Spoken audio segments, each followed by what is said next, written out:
இந்த பயிற்சி கருத்தரங்கம் ஒரு தாக்கத்தை ஏற்படுத்துமா இல்லை ஏற்படுத்தாதா தமிழக அரசியல்? முதல்ல என்ன பயிற்சி கொடுக்குறாங்கன்னு எனக்கு முதல்ல புரியல. அதனால நீங்க மாசம் ஒரு மாநாடு போடுங்க, இல்ல வாரத்துக்கு ஒரு மாநாடு போடுங்க, இல்ல டெய்லி கூட வந்து 4 ரீல்ஸ் ரிலீஸ் பண்ணுங்க. திருவத்தூர் மளிகை கடைக்காரருக்கு போட்டியா? அதெல்லாம் ஜனங்களுக்கு தேவை. இன்னும் வந்து ஆத்துல ஒரு கால் சேத்துல ஒரு கால், அது சேத்துல ஒரு கால் கூட இல்லை, இன்னும் அங்கேயே தாங்கிறாரு. அப்புறம் நீங்க போயிட்டு இதெல்லாம் வந்து தாக்கம் ஏற்படுத்துமா அப்படின்னா தூக்கம் ஒன்னா ஏற்படுத்தலாம். ரசிகர்களை தான் சந்திக்கிறாரே தவிர பத்திரிகையாளர்கள் சந்திக்கிறது, மக்களை சந்திக்கிறது அப்படின்றது கிடையாது. அப்புறம் அது ரோட் ஷோ இல்லாமல் வேற என்னவா இருக்கும்? இல்லை தாவேக்கா அதை தவிர வேற எதுவும் செய்யாதுன்னு நினைக்கிறீங்களா? இப்போ மட்டும் அவங்க என்ன செஞ்சுட்டாங்க என்னவோ அதை தவிர எதுவும் செய்யாதான்னு கேட்குறீங்க.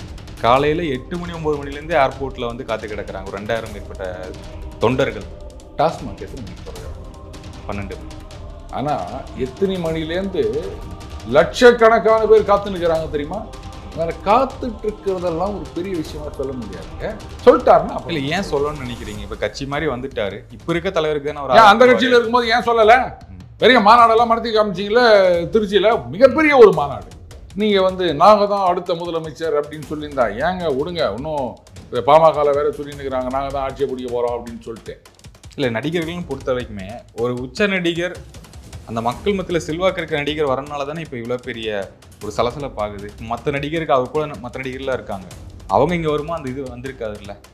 ஏங்க அரசியலுக்கு வரல அப்படின்னா கூட 4 படத்தில் பஞ்சு டைலாக் பேசிட்டா மைக்கை கொண்டு போயிட்டு நீங்கள் அரசியலுக்கு வருவீர்களா, கட்சி ஆரம்பிக்கிறீங்களா கேட்குறாங்கல்ல. ஹைப்பெல்லாம் சொல்லின்னு போகலாம். அந்த விர்ச்சுவல் பேரியர்ஸ் அவங்கள வச்சுன்னு டக்கு டக்கு டக்கு டக்கு டக்குன்னு லைக்கு ஷேரு கமெண்ட்டு இதெல்லாம் நிறைய பண்ணலாம். மில்லியன் வியூஸு 2 மில்லியன் வியூஸு அப்படின்லாம் பண்ணலாம். மக்களை போய் சந்திக்கணும், பொதுக்கூட்டம் அந்த மாதிரி. அதுதான் வந்து ஓட்டு கேட்ச் பண்ணுறது. விஜய் பண்ணிருக்காருல அது எப்படி? பயிற்சி கருந்தரங்கத்தில் வந்து பொதுமக்கள் வராங்களா இல்லை ரசிகர்கள் வராங்க? தொண்டர்கள், தவேக்கா ரசிகர். இல்லை லாஸ்ட் டைம் சொன்னார் இந்த மாதம் பூத் கமிட்டி மாநாடுன்னு சொல்லியிருந்தாரு. லாஸ்ட் ஒரு மாநாடு இப்போ கரெக்டாக தானே போயிட்டு இருக்கு. அந்த ஸ்டெப் பை ஸ்டெப் மாதத்துக்கு ஒரு மாநாடு. ஏங்க நீங்கள் மாநாடு நடத்துங்க, என்ன ஒன்றா பண்ணுங்க, அது உங்கள் சௌகரியங்க. காசு இருந்ததுன்னா நம்ம 2 பேர் கூட சேர்ந்து கூட ஒரு மாநாடு நடத்தலாம். தம்பி நீங்கள் ஸ்பான்சர் பண்ணுறீங்களா? இல்லை கேமராமேன் என்ன தம்பி நீங்கள் ஸ்பான்சர் பண்ணுறீங்களா? அவர் பண்ணுறாரா? இப்போ ஒரு மாநாடு போடும். இதெல்லாம் ஒரு விஷயமே கிடையாதுங்க. யார் வேணா மாநாடு போடலாங்க. இப்போ நீங்கள் சொன்னீங்க விஜய் அவர்கள் தான் 26 ஆதவ ஒரிஜினா சொன்னார் அப்படின்னு. இதே விசிகால மாநாடு போட்டாங்கல்ல, எவ்வளோ பெரிய மாநாடு போட்டாங்க, அவரால் சொல்ல முடிஞ்சுதா?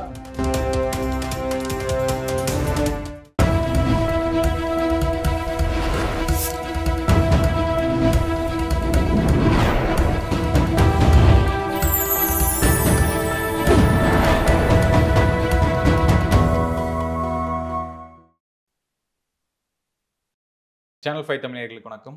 இன்றைய நேர்காணலில் நம்முடன் இணைந்திருப்பவர் தி டெய்லி பஞ்ச் அருண் அவர்கள். வணக்கம் சார். வணக்கம் நிரஞ்சன் சார். தாவேக்கனுடைய முதல் பூத் கமிட்டி மாநாடு கோவையில் வந்து நடந்துக்கிட்டு இருக்கு. அதற்கு வந்து விஜய் கோவை கலந்துக்கிட்டாரு. அந்த தொண்டர்கள்லாம் பார்த்தீங்க ரோட் ஷோ மாதிரி ஆக்கிட்டாங்க. ஏர்போர்ட்லேருந்து போகிற வழி வரைக்கும் ரோட் ஷோ மாதிரி பண்ணிட்டாங்க. பயிற்சி கருத்தரங்கம் அப்படின்னு சொல்கிறாங்க. இந்த மாநாடுக்கு நீங்கள் எப்படி பார்க்குறீங்க சார்? உங்களை பாருங்க. முதல்ல நீங்கள் சொன்னீங்க அது ரோட் ஷோ மாதிரி ஆக்கிட்டாங்க அப்படின்னு. கரெக்டுங்க. அவர் இன்னும் முழு நேர அரசியல்வாதி ஆகலைங்க. இன்னும் அவரை நடிகராக தான் பார்த்து நிற்கிறாங்க. அவர் அரசியல் கருத்து என்ன சொல்வார், எப்போ சொல்வார்னே தெரியல. அரசியலை பற்றி ஒன்றும் பெருசாக பேசுறது இல்லை. திடீர்னு பார்த்தீங்கன்னா ஏதோ ஒரு ட்வீட் மட்டும் போடுறாரு, அவ்வளோதான். வெளில வந்து ரசிகர்களை தான் சந்திக்கிறாரே தவிர பத்திரிகையாளர்கள் சந்திக்கிறது, மக்களை சந்திக்கிறது அப்படின்றது கிடையாது. அப்புறம் அது ரோட் ஷோ இல்லாமல் வேற என்னவா இருக்கும்? இன்னைக்கு அரசியல்வாதிகளே ரோட் ஷோ பண்ணிட்டு இருக்காங்க இல்லையா? இப்போ ராகுல் காந்தி ரோட் ஷோ அப்படின்றாங்க. அந்த மாதிரி நிறைய நடக்குது. அது ஒன்றும் பெரிய விஷயம் இல்லை. இந்த நடிகர்கள் ஆரம்பிச்சாங்க. இவர் வந்து இன்னும் நடிகராகவே இருக்கின்றார். அதில் நிறைய காமெடி எல்லாம் பார்த்தேன் நான் சோஷியல் மீடியாவில். அப்படியே வந்து அணில் மாதிரி தாவி குதித்து ஏறினார் ஒருத்தர் அப்படின்னு அந்த மாதிரிலாம் நிறைய இருந்தது. கரெக்ட், இன்னும் அவங்க ரசிகர்கள் தான். ஆனால் இந்த மாநாடை பற்றி என்ன நினைக்கிறது எனக்கு ஒன்றும் தெரியல. அவங்க முதல்ல அரசியலாக வரட்டங்க, அப்புறமா அதை பற்றி நினைக்கலாங்க. இன்னும் வந்து அவங்க வந்து சினிமா பாணிலேயே எல்லாத்தையும் பண்ணின்னுக்கிறாங்க. இது எப்படி இருக்குன்னா, திடீர்னு வந்து ஒரு மொபைல் கடை திறக்கிறாங்க அப்படின்னா கூட்டம் அப்படியே அள்ளும். என்னடா மொபைல் வாங்குறதுக்கு ஜனங்க இவ்வளோ குவிகிறாங்களா, ஏற்கனவே கடகுதை நம்ம தெருவில் அப்படின்னு பார்த்தா இல்லைங்க. அங்கே வந்து ஒரு துணை நடிகையோ இல்லை வந்து ஒரு ஹீரோயினோ வந்திருக்காங்க. அது அந்த கடையோட முதலாளியோடைய அந்த செல்வாக்குக்கு ஏற்ற மாதிரி யாரோ ஒருத்தர் வர போகிறாங்க, அவங்க வந்து திறந்து வைப்பாங்க அப்படின்னு அத்தொட்டு கூட்டம் அள்ளும். அந்த மாதிரி தான் இருக்குது இவங்க மாநாடெல்லாம். இதுவும் அந்த மாநாடுல கலந்துக்கணுங்க அப்படின்ட்டுலாம் நிறைய செய்தி வந்து இருக்குது. பார்த்துருப்பீங்களா நிரஞ்சன் நீங்களும்? எஸ், அது வந்து பயிற்சி கருத்தரங்கம் அப்படின்னு சொல்றாங்க. அதாவது அந்த பூத் கமிட்டி மாநாட்டுடைய ஒரு பயிற்சி கருத்தரங்கம்னு சொல்லியிருக்காங்க. அது என்ன விஷயம் அது? அதான் என்ன அதாவது அவங்க தொண்டர்களுக்கெல்லாம் லேர்ன் பண்றாங்களா, எப்படி இருக்கணும் அப்படின்ட்டு லெசன் எடுக்கிறாங்களா, எந்த மாதிரி? அதாவது பயிற்சி கருத்தரங்கம் வானாங்க. நம்மெல்லாம் தலைவரை பார்க்கறதுக்காக தான் வந்துக்கிறோம். அங்க போயிட்டு நீங்க போறாங்களே, கலந்துக்கிறாங்கல்ல. அதாங்க, வேற வழி இல்லை. வந்தாச்சுன்னா உள்ள நீங்க போய்தான் ஆனோம். அப்பதான் அவரை பார்க்க விடுவாங்க அப்படின்றதுனால. இல்லைன்னா அப்புறம் ஜூம் மீட்டிங் அப்படின்னு சொல்லிட்டு ஒரு வீடியோ மட்டும் அப்படி இப்படி ரீல்ஸ் போடுற மாதிரி ரிலீஸ் பண்ணிட்டா என்ன பண்றது? அதை பார்க்கும்போது நமக்கு வந்து சிரிங்க சிரிங்க சந்தோஷமா இருங்க, பார்த்தீங்களா நீங்களே சிரிக்கிறீங்களா, அந்த மாதிரி ரீல்ஸ் போட்டால் அப்புறம் என்ன பண்றது? அதனால சரி பயிற்சி கருத்தரங்கத்தில் கலந்துக்கலாம் அப்படின்னா தலைவரை பார்க்கலாம் அப்படின்னு நினச்சி கூட நிறைய பேர் வந்திருப்பாங்க. நமக்கு என்னங்க, நீ என்ன வேணா பயிற்சி கொடுங்க, என்ன வேணா கருத்து சொல்லுங்க, என்ன கருத்துன்னே நமக்கு தெரியாது, கட்சியோட கொள்கை என்னன்னு கேட்டா வந்து அது வந்து எல்லாருக்கும் எல்லாங்க, அவ்வளவுதான். அதுக்கு மேல நம்ம யாரும் ஒன்றும் சொல்ல போறது கிடையாது. அதுதான் என்ன லெசன், தலைவரை பார்க்கணும், அவ்வளவுதான் லெசன், வேற ஒன்றும் கிடையாது. அங்க என்ன சொல்லி கொடுக்க போறீங்க நீங்க? இல்லை தவைக்கு அதை தவிர வேற எதுவும் செய்யாதுன்னு நினைக்கிறீங்களா? இப்போ மட்டும் அவங்க என்ன செஞ்சுட்டாங்க, எதுவும் அதை தவிர எதுவும் செய்யாதான்னு கேட்குறீங்க. என்ன செஞ்சுக்கிறாங்கன்னு சொல்லுங்க. பயிற்சி கருத்தரங்கம் நீங்க அந்த நியூஸ் எல்லாம் பார்த்தீங்களா?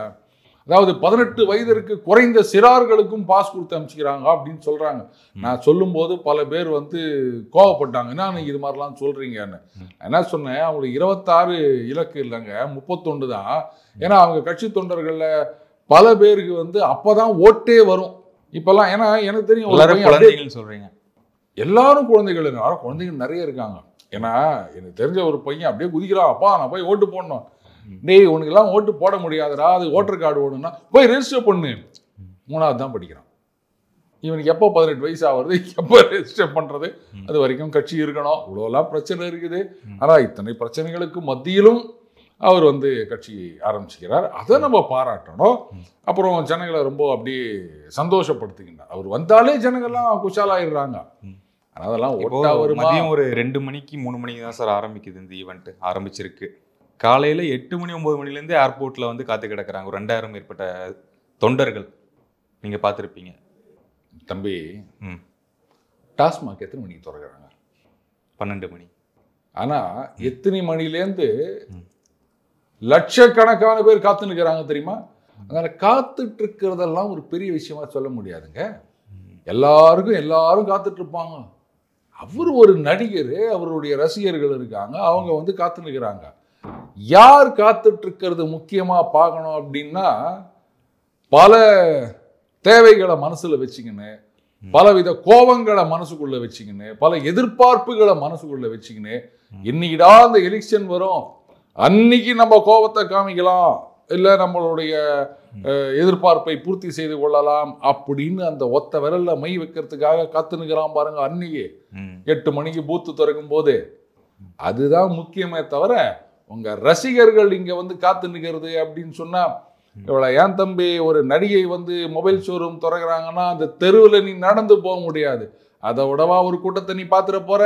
இன்னும் பெரிய கூட்டம் கூட்டம்னு மெர்ச்சல் காமிச்சு நிற்கிற நீ என்கிட்ட. அதை வந்து ரொம்ப கான்ஃபிடண்ட்டாக சொல்கிறாரு. ஒரு சைடு இப்போது வெஸ்ட் சைடு வந்து நாங்கள் இப்போ கவர் பண்ணிட்டோம், ஒரு மண்டலம் எடுத்து நாங்கள் இப்போ இந்த பயிற்சி கருத்தரங்கம் நடத்துகிறோம், இதுக்கப்புறம் எல்லா மண்டலத்தையும் நடத்த போகிறோம், 26 எங்களுது தான் அப்படின்னு ரொம்ப கான்ஃபிடண்ட்டாக போல்டாக பேசுகிறாரு. ஏங்க சொல்லிட்டு போங்க, 26லேருந்து எல்லாமே எங்களுது தான் கூட சொல்லுங்க. ஏன் 26 உங்களுதுன்னு சொல்கிறீங்க? ஒரு விசிகாவில் இருக்கும்போது கூட தான் கான்ஃபிடண்ட்டாக சொன்னாரா? இல்லை சொல்லலையா? ஏன் அப்போ சொல்லலை? அப்போ வந்து திருமாவர்களை விட விஜய் அவர்கள் பெரிய தலைவரா? இந்த கேள்விக்கு ஆதவ அர்ஜுனா அவர் பதில் சொல்லிட்டாருன்னா நான் சொல்கிறேன். அதாவது திருமாவளவனோட ஜெய் பெரியவரா? அதாவது திருமாவர்களுடன் ஆதவ அர்ஜுனா இருந்தாரா இல்லையா? இவர் கட்சியில் பதவியெல்லாம் கொடுத்தாங்களா இல்லையா? அப்போ சொன்னாரா 26 நமதேன்னு? சொல்லலைல்ல.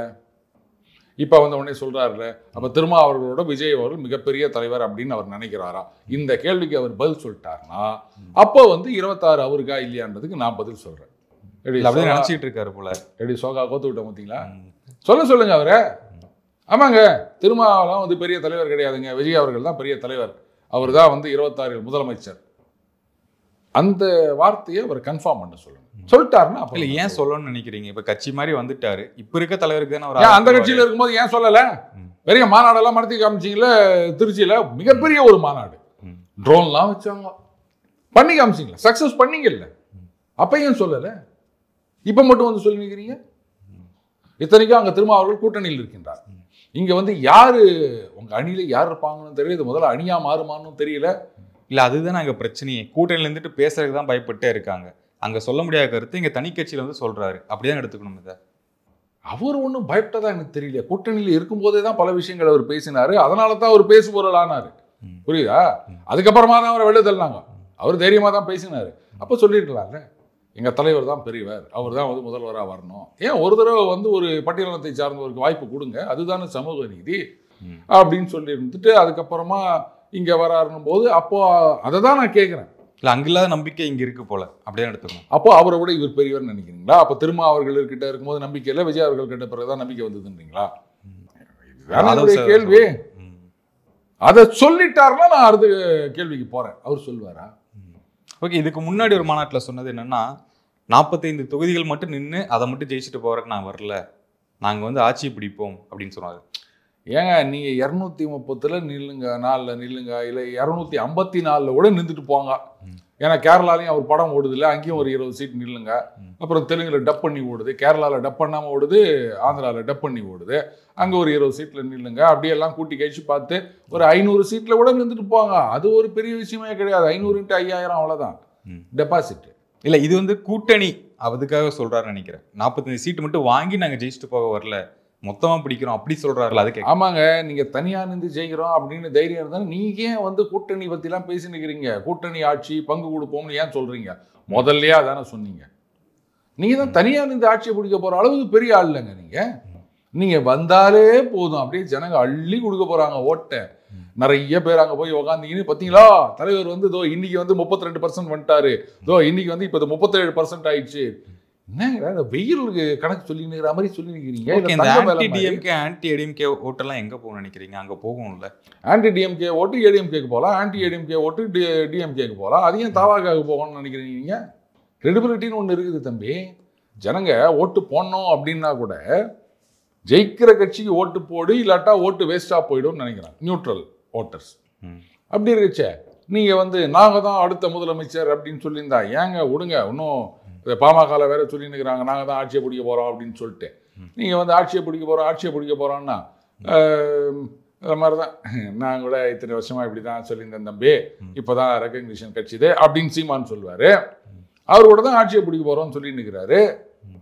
ஏன் நானே ஒரு கட்சி ஆரம்பிச்சேன்னா அதான் சொல்லுவேன். நான் ஏன்னா வந்து சும்மா ஒருத்த சீட்டு வாங்கிக்கின்னு நின்றுட்டு போகிறதுக்காக வரேன். ஆட்சியை பிடிப்போம் அப்படின்னு சொல்லிட்டு யாருக்கும் பாதிப்பு இல்லைன்னு நினைக்கிறேன். ஆட்சியை பிடிப்போம் அப்படின்னு சொல்லிட்டு அதுக்கப்புறம் போயிட்டு 1-2 சீட்டு கொடுங்க. அதுக்கு தானே நம்மலாம் கட்சி ஆரம்பிக்க போகிறது. விஜய் அதுக்காக ஆரம்பிச்சிருக்காரு. அது எனக்கு தெரியாது. அவர் முதல்ல நீ அது எங்கள் நடிகர்கள்லாம் அப்படி கிடையாதுங்க. அப்படியே 4 படம் ஹீரோ, அப்புறம் நீங்கள் ஸ்ட்ரிக்டாக சிஎம், அப்புறம் முடிஞ்சா பிஎம். அவங்க ரேஞ்சு அப்படியே இருந்துட்டுப்பாங்க. இல்லை, நடிகர்கள்னு பொறுத்த வரைக்குமே ஒரு உச்ச நடிகர், அந்த மக்கள் மத்தியில் செல்வாக்கு இருக்க நடிகர் வரனால தானே இப்போ இவ்வளோ பெரிய ஒரு சலசலப்பாகுது. மற்ற நடிகருக்கு அவர் கூட மற்ற நடிகர்லாம் இருக்காங்க, அவங்க இங்கே வருமா அந்த இது வந்திருக்காது இல்லை. நீங்கள் யாரை ஒன்று அரசியலுக்கு வர வைங்க, நடிகர்கள்னு வந்தால் சலசலப்பு இருக்க தான் செய்யும். போன பாராளுமன்ற தேர்தலும் போது அது என்ன படம், அது இன்னும் ஒரு படம், ஒரு பேர்லாம் வச்சுருந்தாரு, மன்சூர் அலிகான் அவர்கள். அவர் கூட அரசியலுக்கு வரேன்னாரு. அதை பற்றி கூட 10 நாள் பேசியிருந்தாங்க. இதுக்கு என்ன சொல்ல போகிறீங்க? ஏங்க அரசியலுக்கு வரல அப்படின்னா கூட 4 படத்தில் பஞ்சு டைலாக் பேசிட்டா மைக்கை கொண்டு போயிட்டு நீங்கள் அரசியலுக்கு வருவீர்களா, கட்சி ஆரம்பிக்கிறீங்களா கேட்குறாங்கல்ல. அந்த சலசலப்பெல்லாம் ஒரு பெரிய விஷயமே கிடையாது. எல்லா இடத்துலையும் வந்து சலசலப்பு வந்துனே தான் இருக்கும். அந்த படத்தில் ரொம்ப அழகாக கேட்பாங்க, நீ என்ன இது மாதிரி, அது இங்கே சொல்ல வேணாம், கோலப்பாயில் அப்படி ஒரு கேள்வி வரும். சலசலப்பெல்லாம் ஒரு பெரிய விஷயமா? உச்ச நடிகர் நீங்கள் தான் சொல்லி நிற்கிறீங்க. அதுக்கே அங்கே நிறைய பேர் இல்லை நாங்கள் தான் உச்ச நடிகர், நீங்கள் தான் உச்ச நடிகர்ன்றாங்க. அதுக்கப்புறம் வந்து எப்படிங்க வந்து இவர் செல்வாக்கு மிக்க தலைவர் அப்படின்னு சொன்னால் உடனே சொல்கிறாங்க பாருங்க, கோட் இவ்வளோ வசூல் அப்படின்னு. இப்படித்தான் ஒவ்வொரு படத்தையும் சொல்கிறாங்க. அது என்னது, இது சுறாவா? அது கூட ஆரம்பத்தில் அப்படி தான் சொன்னாங்க. அதுக்கப்புறம் இப்போ கழுவி ஊற்றின்னுறாங்க. எல்லா படமுமே பார்த்தீங்கன்னா படம் வந்த புதுசில் திடீர்னு 100 கோடி 200 கோடி 300 கோடி அப்படின்னு தங்கம் விலையோட பெருசாக ஏற்றி நிற்கிறாங்க. அதுக்கப்புறம் ப்ரொடியூசர்லாம் உட்காந்துன்னு எங்கேயாவது ஒரு இடத்துல யூடியூப்பில் பேட்டி கொடுக்கும்போது அந்த படத்தில் எனக்கு இவ்வளோ லாஸு, இந்த படத்தில் எனக்கு இவ்வளோ லாஸு அப்படின்றாங்க. இதையும் நம்ம பார்க்குறோம்ல. ஹைப்பெல்லாம் சொல்லின்னு போகலாம். அந்த விர்ச்சுவல் பேரியர்ஸ் அவங்கள வச்சுன்னு டக்கு டக்கு டக்கு டக்கு டக்குன்னு லைக்கு ஷேரு கமெண்ட்டு இதெல்லாம் நிறைய பண்ணலாம். மில்லியன் வியூஸு 2 மில்லியன் வியூஸு அப்படின்லாம் பண்ணலாம். அதுக்கெல்லாம் இப்போ நிறைய ட்ரிக் வந்துச்சுங்க. ஓகே, பாமக வந்து கொள்கை பாடல் வந்து வெளியிட்டு இருக்காங்க சமீபத்தில். என்னது பாமக அப்படிதான் படம் வருதா? இல்ல, பாமக கட்சியினர் கொள்கை பாடல் வந்து வெளியிட்டு இருக்காங்க. அவங்க கட்சியினுடைய கொள்கை பாடல். ஏங்க கட்சி எப்போ ஆரம்பிச்சாங்க? அது சில வருடங்கள் ஆச்சு, பல வருடங்கள் ஆச்சு. இப்பதான் பாடல் வெளியிடுகிறார்களா? அதாவது இந்த சித்திரை முழு நிலவில் வந்து ஒரு மாநாடு நடத்த போறாங்க மாமல்லபுரத்தில் அப்படின்னு சொல்லியிருக்காங்க. அது வருஷம் நடத்துவாங்க. பெரிய ஐயா சின்ன ஐயா அழைக்கிறார் அப்படின்னு. அந்த பாடல் பாத்தீங்களா? என்ன சொல்ல, 2 பேரும் ஒண்ணா அழைக்கிறாங்களா? அப்படிதான் போட்டிருந்தாங்க பாடல்ல. அந்த பாட்டுல பெரிய ஐயா படம் வந்துதா? அப்பப்ப லைட்டா காமிச்சாங்க. அவ்வளவுதான். நாங்க சின்னையா மட்டும் நிறைய காமிக்கிறீங்க, பெரிய ஐயா அப்ப அவரோட தரப்புல இருந்து வெளியிட்ட பாடல் இது அப்படி எடுத்துக்கணும். எப்படி சின்ன ஐயா தரப்புல இருந்து? அப்ப பெரிய ஐயா தரப்புல இருந்து வேற பாட்டு வருமா? அது நம்ம எதிர்பார்க்கலாம். ஏங்க அவர் தாங்க தலைவர், இவர் செயல் தலைவர். நிறுவனர் அப்படின்ற முறையில் நிறுவனர் நான் தான் வந்து அதிகாரத்தை எடுத்துக்கொண்டேன், அவர் செயல் தலைவர் அப்படின்னு சொல்லிட்டாரு. அப்போ பாட்டு யார் வெளியிடணும்? தலைவர் தான் விடணும். செயல் தலைவர் வெளியிட்டா விடுங்க, அந்த குழப்பத்துக்குள்ள நாம போவானா? பாடல் வெளியீடு இப்போ ட்ரெய்லர் எப்போ விடுவாங்க? ஏங்க சிரிக்கிறீங்க? அதாவது அவங்களையும் சினிமாக்காரன்னு சொல்லிடுறீங்களா? நான் அப்படி சொல்ல, விஜய் வந்து தொடர்ந்து சொல்றீங்க சினிமாக்காரன்னு. ஏங்க இன்னும் ஒரு நடிகராக தாங்க இருக்காரு. அதான் சார், விட்டுருவோம் சார், நடிகர் பிளஸ். அதைத்தான் நான் சொல்ல வந்தேன். இப்போ விஜய் அவர்கள் வந்து அரசியலையும் சினிமா மாதிரியே நடத்திட்டு வர்றாரு. இந்த teaser, trailer, first look, second லுக்கு, இந்த மாதிரி டைட்டில் ரிலீஸு அப்படின்னு. ஸோ இதையும் சினிமா பாணிலேயே அவர் பண்றாரு, நாம சொல்லிட்டு இருக்கோம். போட்டியா அவங்களும் வந்து இப்போ சினிமா மாதிரி ஆரம்பிச்சுருக்கிறாங்க. ஏங்க இன்னைக்கு சினிமா எடுக்கிறவங்கலாம் போய் கேட்டு பாருங்க. ஒரு படம் 2 படம் லாபம் வந்தாலே பெரிய விஷயமா இருக்குது. ஊத்தி நிற்குது, பாவம் கஷ்டப்படுறாங்க ப்ரொடியூசர்லாம். நீங்கள் என்னடானா அரசியலையும் சினிமா மாதிரி நடத்துனீங்கன்னா, இது வரைக்கும் அரசியல் தான் ஒரு ப்ராஃபிட்டபிள் பிஸ்னஸ்னு சொல்லியிருந்தாங்க. ஆட்சிக்கு வராட்டாலும் கூட வெறும் லெட்டர் பேடு வச்சிருக்க கட்சிகளே நல்ல செழிப்பாக இருக்காங்க அப்படின்ற ஒரு குற்றச்சாட்டு இருக்கின்றது. நீங்கள் ஒன்றும் சினிமா மாநில எல்லாரும் போக ஆரம்பிச்சாங்கன்னா கட்சியில் அதுவும் ஊற்றி மூடிக்கும் போல இது. அந்த கொள்கை பாடல் நான் கேட்டேன், சமூக நீதின்றாங்க. ஆனால் சமூக நீதி ஒரு சமூகத்துக்கான நீதியை பற்றி மட்டும்தான் பேசுகிறாங்க. அப்புறம் எப்படிங்க அது ஒட்டுமொத்த சமூக நீதி ஆகும்? பாட்டாளி மக்கள் கட்சின்றாங்க, நாளை ஆட்சி நமதுன்றாங்க. எல்லாரும் ஓட்டு போட்டால் தானங்க நம்ம ஆட்சிக்கு வர முடியும். நாம் மட்டுமே நமக்கு ஓட்டு போட்டுக்கின்னு ஆட்சிக்கு வரணும் அப்படின்னா இல்லை, அவங்களுக்குள்ளே சில குழப்பங்கள் இருக்குல்ல. எப்படி அவங்க ஆட்சிங்கிறாங்க, யார் ஆட்சி அதை எடுத்துக்கணும்? அது ஜெயிச்ச பிறகு அந்த குழப்பத்தை வச்சுக்கலாம். அது வரைக்கும் அது தேவையில்லை. ஜெயிச்சா பார்த்துக்கலாம் தம்பி, அப்படி வச்சுக்கலாம். நிஜமான நிறுவன தலைவரா இல்லை வந்து செயல் தலைவரா அப்படின்றது அப்புறம். இப்போ எப்படி ஜெயிப்பாங்க? 2016 எப்படி 10 வருஷத்துக்கு ஒரு தடவை இந்த விளையாட்டு விளையாடணும் அப்படின்னா, ஏற்கனவே நம்ம ஒன்று பார்த்துருக்கோம்ல சார், இந்த மாற்றம் முன்னேற்றம் அன்புமணி, அது நல்லா ஃபேமஸ் ஆச்சு அந்த ப்ரொமோஷன். அதுக்கப்புறம் இங்கே வந்திருக்காங்க. தம்பி, ப்ரமோஷன் ஃபேமஸ் ஆகுது பெரிய விஷயம் இல்லை, சக்சஸ் ஆகுதா அதானே முக்கியம். அந்த ப்ரொமோ ஊற்றிக்கிச்சப்பா. 2016 மாற்றம் முன்னேற்றம் அப்படின்னாங்க. என்ன ஆச்சு? அதுதான் நான் கேட்டேன். இப்படி 10 வருஷத்துக்கு ஒரு தடவை இந்த மாதிரி மறுபடியும் அதை ரிவைவ் பண்ணுறதா அப்படின்னு. அப்போ 26க்கு அப்புறம் மறுபடியும் 36 அதே மாதிரி மாற்றம் முன்னேற்றமா? அப்போ 31 வேற யாரோடையோ கூட்டணியா? இது எப்படின்னு எனக்கு தெரியல. அதாவது டகால்னு சரி, இவங்களாவது ஒரு 5% சம்திங் ஓட்டு வாங்கினவங்க கன்சிஸ்டண்ட்டாக பல தேர்தல்களில் வாங்கியிருக்காங்க. இவங்களாவது ஆட்சியை பிடிக்கிறோம்னு சொன்னால் நல்லா இருக்கும். ஒன்றுமே இல்லாமல் நாங்களாம் ஸ்டேட்டாக சிஎம் தான் அப்படின்னா அந்த பக்கம் தாவேகா ஒரு உருட்டின்னுக்கிறாங்க. ஜனங்களெல்லாம் என்ன நினச்சாங்க அவங்க? இல்லை, இந்த பக்கம் சீமான் அவர்களும் அதுதானே சொல்கிறாரு, 234 தொகுதிகள் நிற்கிறோம், எங்கள் ஆட்சி வரும் அப்படின்னு அவரும் சொல்லிட்டு இருக்காரு. அதுதாங்க, 2 ஒன்று தானே. அது பவர் ஸ்டார் வந்து இன்னும் சூப்பர் ஸ்டார் பட்டம் தான் வேணும்னு சொல்லலையா? அந்த மாதிரி தான் அவரையும் சேர்த்துக்கங்க நீங்கள். ரைட்டு, அவங்கள மட்டும் ஏன் விடணும்? அப்போ அதை 1, 2, 3 நாத்தாக்கா, தாவேக்கா, பாமேக்கா, பாமக, ஒன்று வந்து வாக்கா, அதையும் சேர்த்துக்கிறீங்களா? தமிழக வாழ்வுரிமை கட்சி ஒரே ஒரு எம்எல்ஏ நான் ஆரம்பத்தில் சொன்னேன் இல்லையா? சரி, அவரும் தான் ஆட்சியை பிடிப்போம்னு சொல்லட்டும். இன்னும் இப்போ யார் பிடிக்கிறாங்கன்றதானே. இப்போ இத்தனை பேர் ஆட்சியை பிடிக்கிறாங்கன்னு சொல்லும்போது இதுதான் குழப்பமே. ஜனங்க குழம்பு போயிடுவாங்க. ஆஹா, இதெல்லாம் சரிப்பட்டு வராது அப்படின்னு சொல்லிட்டு நீங்கள் கேட்டீங்கல்ல, ஆன்டி டிஎம்கே ஆன்டி ஓட்டு எங்கே போகும்னு, ஓட்டு இங்கே வரும், இந்த ஓட்டு அங்கே வரும், அவ்வளோதான், முடிஞ்சு போச்சு. இவங்களுக்கெல்லாம் ஒன்றும் வராது. என்ன நாத்தாக்கா ஓட்டு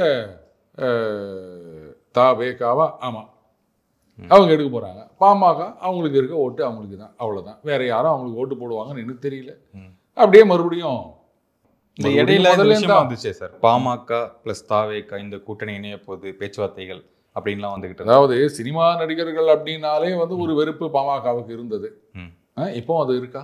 இல்லை ஒருவேளை விஜய் அவர்கள் வந்து சினிமா நடிகர் இல்லை அப்படின்னு முடிவு பண்ணிட்டாங்களா? அரசியல் கட்சி ஆரம்பித்த பிறகு கூட அவர் நடிகர் நாம சொல்லின்னு இருக்கிறோம். ஆனால் அவர் வந்து நடிகர் இல்லை. சரி ரைட்டு, சில நேரங்களில் வந்து காம்ப்ரமைஸ் பண்ணிக்கணும் அப்படின்னு நினச்சாங்கன்னா முதல்ல கட்சிக்குள்ளேயே நிறுவன தலைவரா செயல் தலைவரா அப்படின்னு ஒரு குழப்பம் இருக்குது. அதுக்கப்புறம் இந்த கூட்டணிக்கு யார் தலைவர், யார் முதல்வர், அது முடியறதுக்குள்ள 31 எலெக்ஷன் வந்துடும் நினைக்கிறேனே. இதெல்லாம் சரிப்பட்டு வரும்னு நினைக்கிறீங்க? எலெக்ஷனுக்கு முன்னாடி அவங்க பலத்தை காமிக்கணும்னு நினைப்பாங்கப்பா, அப்போதான் சீட்டு கிடைக்கும் அப்படின்னு. இது சீட்டுக்கான இதுதானே தவிர ஓட்டுக்கான இதுவாக எனக்கு தெரியல. ஏன்னா ஓட்டுக்கானதுன்னா நீங்கள் வந்து வெறும் மாநாடு போட்டால் மட்டும் அது ஓட்டு ஆகாது. ஷோ ஆஃப் ஸ்ட்ரென்த், அவ்வளோதான். கூட்டணிக்குள்ள அவங்களுடைய ஒரு பார்கெனிங் பவர், செல்வாக்கு, அதுதான். மாநாடு எப்போ நடக்கணும் அப்படின்னா மக்களை சந்திக்கக்கூடிய, இப்போ வந்து கட்சி மாநாடு அப்படின்றது வேற, அது வந்து ஓட்டுகளுக்காக கிடையாதுங்க. ஷோ ஆஃப் ஸ்ட்ரென்த் மட்டும்தான். மக்களை போய் சந்திக்கணும், பொதுக்கூட்டம், அந்த மாதிரி, அதுதான் வந்து ஓட்டு கேட்ச் பண்றது. விஜய் பண்ணிருக்காருல, அது எப்படி? பயிற்சி கருந்தரங்கத்தில் வந்து பொதுமக்கள் வராங்களா இல்லை ரசிகர்கள் வராங்களா? ஏப்பா தொண்டர்கள், ரசிகர்கள், தொண்டர்கள் வேற, ரசிகர்கள். இப்ப நீங்க சொன்னது என்னன்னா மாநாடு நடத்தணும், ஒரு போராட்டம்லாம் நடத்தணும், அப்பதான் ஓட்டு. கட்சி மாநாடு வேற, பொதுக்கூட்டங்கள் வேறன்னு நான் சொன்னேன். இப்ப இது கட்சி மாநாடு. சித்திரை திருநாள் அவங்க இது நடத்துறது, அதுவும் கட்சி மாநாடு. ஷோ ஆஃப் ஸ்ட்ரென்த் மட்டும்தான். அது வந்து ஓட்டுக்கானது கிடையாது. நான் அதை கிளியராக தான் இருக்கேன். ரைட்? அப்போ இது நீங்கள் வந்து 18 வயசு கம்மியாக இருக்கணும்லாம் சரி ரைட்டு, எல்லாருக்குமே 18 வயசுன்னு கூட எடுத்துப்போம்ப்பா. இந்த மாதிரி பயிற்சி கருத்தரங்கம் அப்படின்னு நடத்தினா இந்த இல்லை சார், இப்போ நீங்கள் என்ன சொல்கிறீங்கன்னா விஜய் வந்து ஒரு நடிகர் அப்படிங்கிற முத்திரை தான் நீங்கள் சொல்லிட்டே வரீங்க. அவங்க தொண்டர்கள் எல்லாமே அவங்க தொண்டர் எல்லாமே ரசிகர்கள் சொல்கிறீங்க. அந்த ரசிகர்களை வந்து ஒரு டேர்ன் பண்ணும் அப்படின்னா இந்த மாதிரி கருத்தரங்கெல்லாம் வச்சாதான் அவன் கொஞ்சம் அரசியல் புரிதல். முதல்ல இவர் டேர்ன் ஆகணுங்க அரசியல்வாதியா, புரியுதுங்களா? முதல்ல மாற்றம் மேலிருந்து வர வேண்டும். அவர் முதல்ல அரசியல்வாதியா மாறட்டும். ஏதோ உலக நாயகனாவது பார்த்தீங்கன்னா பார்ட் டைம் அரசியல்வாதியா இருந்தார். திடீர்னு டார்ச் தூக்கி போட்டு அரசியல்வாதின்வாரு, அதுக்கப்புறம் பிக் பாஸ்ல உட்காந்தீங்கன்னா அரசியல்வாதின்வாரு, இது கேம்பியர்ன்வாரு. அப்புறம் மறுபடியும் இங்கே வருவார். கேட்டால் நான் வந்து உழைச்சி சம்பாதிச்சு அரசியலில் செலவு பண்ணுறேன் அப்படின்வாரு. இவர் முதல்ல டேர்ன் ஆகட்டும் அரசியல்வாதி, அதுக்கப்புறமா அவங்க வந்து தொண்டர்களாக மாறுவார்கள். அதனால தலைவரை மாற சொல்லுங்க, அப்புறம் மற்றவங்க மாறு. இல்லை, லாஸ்ட் டைம் சொன்னார் இந்த மாதம் பூத் கமிட்டி மாநாடுன்னு சொல்லியிருந்தாரு. லாஸ்ட் ஒரு மாநாடு இப்போ கரெக்டாக தானே போயிட்டு இருக்கு. அந்த ஸ்டெப் பை ஸ்டெப் மாதத்துக்கு ஒரு மாநாடு. ஏங்க நீங்கள் மாநாடு நடத்துங்க, என்ன ஒன்றா பண்ணுங்க, அது உங்கள் சௌகரியங்க. காசு இருந்ததுன்னா நம்ம 2 பேர் கூட சேர்ந்து கூட ஒரு மாநாடு நடத்தலாம். தம்பி நீங்கள் ஸ்பான்சர் பண்ணுறீங்களா? இல்லை கேமராமேன் என்ன தம்பி நீங்கள் ஸ்பான்சர் பண்ணுறீங்களா? அவர் பண்ணுறாரா? இப்போ ஒரு மாநாடு போடும். இதெல்லாம் ஒரு விஷயமே கிடையாதுங்க. யார் வேணா மாநாடு போடலாங்க. இப்போ நீங்கள் சொன்னீங்க விஜய் அவர்கள் தான் 26 ஆதவ அர்ஜுனா சொன்னார் அப்படின்னு. இதே விசிகால மாநாடு போட்டாங்கல்ல, எவ்வளோ பெரிய மாநாடு போட்டாங்கன்னு அவரால் சொல்ல முடிஞ்சுதா? அதான் சார் நானும் திரும்ப கேட்குறேன். அங்கே நம்பிக்கை இல்லை, இங்கே தனி கட்சின்னு ஒரு நம்பிக்கை, அதனால சொல்றாரும் இருக்கலாம். ஏன் விசிகா தனி கட்சி இல்லையா? கூட்டணியில் இருக்காங்க. ஏன் கூட்டணி விட்டு வெளில வர முடியும், வெளில வரேன்னு சொல்ல முடியாது அவங்களால? பேசுறதுனால தானே பிரச்சனையா அவங்களுக்கு போயிட்டு இருக்கு. ஆதவ அர்ஜுனால அவரை கன்வின்ஸ் பண்ண முடியலையா? ஏன்னா அரசியல் சூழல் அங்க திருமாவர்களுக்கு தெரிந்திருக்கின்றது. தனியா இருந்து யாராலும் ஜெயிக்க முடியாது அப்படின்றது அவருக்கு புரியுது. இங்க புரியல. இங்க ஒரு சில பேர் உட்காந்து யாரோ இவன் மண்டைக்குள்ள போயிட்டு இவன் ஒரு டாக்டர்னு சொல்லி சந்தான படத்துல பார்ப்போம்ல, அந்த மாதிரி யாரோ ஒரு சில பேர் இங்க உட்காந்து நீங்க தான் அடுத்த சிஎம், 5 வருஷம் கழிச்சு அடுத்த பிஎம்னு சொல்லி வச்சுக்கிறாங்கன்னு நினைக்கிறேன். அது யாருன்னு கண்டுபிடிச்சா இந்த குழப்பம் எல்லாம் தீந்துரும் தம்பி. இந்த பயிற்சி கருத்தரங்கம் ஒரு தாக்கத்தை ஏற்படுத்துமா இல்ல ஏற்படுத்தாதா தமிழக அரசியல்ல? முதல்ல என்ன பயிற்சி கொடுக்குறாங்கன்னு எனக்கு முதல்ல புரியல. இந்த மாதிரி பயிற்சி கருத்தரங்கம் அப்படின்றது எல்லா கட்சியிலும் தான் கொடுத்துன்னு இருக்கிறாங்க.